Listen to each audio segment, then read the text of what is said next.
When is a good time to travel to Zanzibar? This is a question I get asked very often, and today I've got an answer to tell you. First of all, you should know that Zanzibar has two rainy seasons, which are long rains and short rains. Let's start with long rains.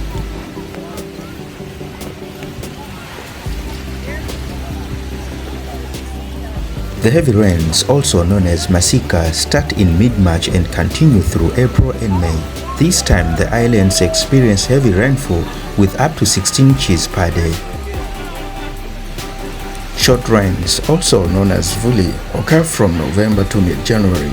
The short dry season begins in January and February, the warmest and driest month of the year. By the way, the short rains are usually brief, lasting only a few minutes in the mornings.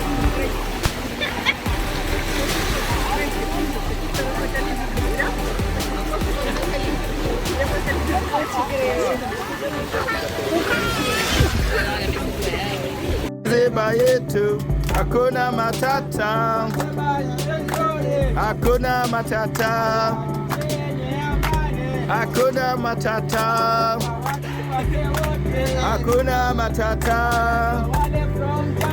hakuna matata, hakuna matata. Jambo bwana, habari gani? Mzuri sana.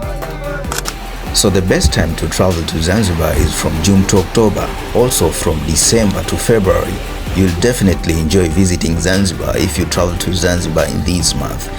Thank you so much guys for watching my video. If you are new here, please consider subscribing to the channel and don't forget to smash the bell button so that you can get notified whenever I upload a new video. Cheers! Till next time, I'm out.